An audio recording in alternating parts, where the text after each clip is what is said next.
Over the last 4 days, your teachers have been voting for a Christmas story. And the winner is The Christmas Eve Tree by Delia Huddy, illustrated by Emily Sutton. And I'm so excited that you've chosen this book. A forest of Christmas trees stretching over the hills. That's where the story begins. There the little fir tree was planted, but planted carelessly, so that when the wind blew strong, it fell sideways onto its neighbour and had no chance to grow.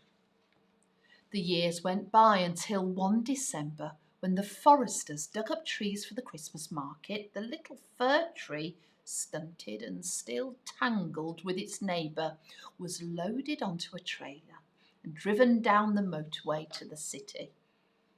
Oh my, it said breathlessly, for it was at the bottom of the pile.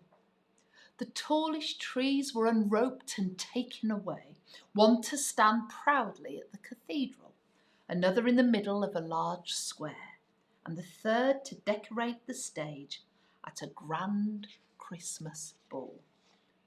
But most of the trees were bought by ordinary folk for houses where there were children who covered them with stars and silver tinsel, chocolate mice and small secret parcels. The little fir tree and its companion were taken to a large store where, late on Christmas Eve, they were the only trees left unsold. A shopper hurried in to make a last-minute purchase. "You'll not want this weedy thing, miss," said the shop assistant as he pulled out the little fir tree from the roots of the bigger tree and threw it on one side. The customer smiled and went off, pleased with her buy. But the little fir tree felt fearful of what its fate might be. There was a boy in the shop, drawn in from the rain outside by the warmth and the lights and the wonderful spicy smell of Christmas. He said, "Are you throwing that away? Could I have it?" The assistant looked at the little fir tree. Hardly what you'd call a tree at all. He shrugged and handed it over. After all, it was Christmas Eve, and the store would be closing soon. The boy went outside into the cheerless evening. He held the little fir tree carefully in front of him so that none of its few crooked branches would get snapped off by shoppers on the pavement. He set off on the long walk to the river, and on his way he found a cardboard box in a litter bin and took it along too.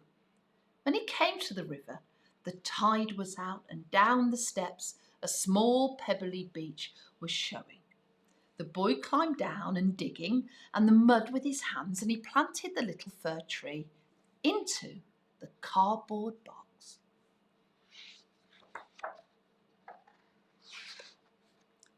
Near the steps, under the arches of a railway bridge, the boy had another cardboard box big enough to sleep in. He put the tree on the pavement in front of him. "What poor thing I am," thought the little fir tree, but the boy seemed pleased, so the little fir tree felt more cheerful. "I belong to someone now," it said to himself, and it began to feel like Christmas. A passerby dropped a coin into the boy's lap. It was enough to buy him supper, but instead he crossed over to the newsagent and bought some candles and a box of matches. He fixed the candles to the branches of the little fir tree. Now other people were returning to claim their cardboard boxes for the night. They gathered round the boy and the little fir tree, and an old busker with an accordion sat down, and soon the notes of a Christmas song blended with the heavy rumble of the trains overhead. And everyone everyone started to sing. More people gathered. Home-going travellers, theatre-goers, sightseers, and a policeman tried to move them on, but they stood where they were, the singing people, and the traffic was brought to a halt. The candles burnt steadily, and the old man played, and still the people sang, and the little fir tree felt it would burst with happiness, for it was obvious that the boy had forgotten that tonight he'd be sleeping in a cardboard box under the railway arch, and that tomorrow he'd not eat turkey, but soup in a soup kitchen if he was lucky. The magic of Christmas Eve was everywhere. A few days later, the boy moved on. "You're more dead than alive," he said sadly to the little fir tree as he went. And the tree, feeling dry and brittle, had to agree. But while other Christmas trees were piled onto January bonfires, the little fir tree was put in a road sweeper's barrow.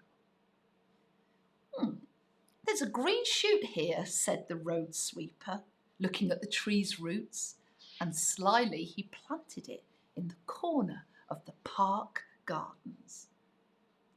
There you'll find it. Not so little now, for against all the odds it grew. If not big and tall, at least cheerfully stout. And now it stretches out its branches for sparrows, pigeons, babies in prams, lovers and office workers.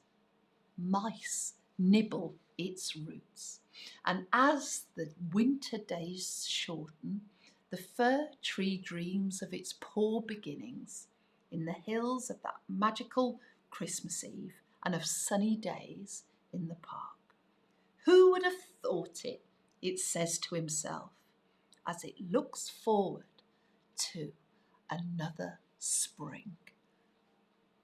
Oh, I'm so glad you chose that story.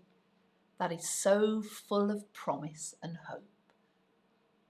I'm glad you came in to listen, and thank you for letting me read it to you.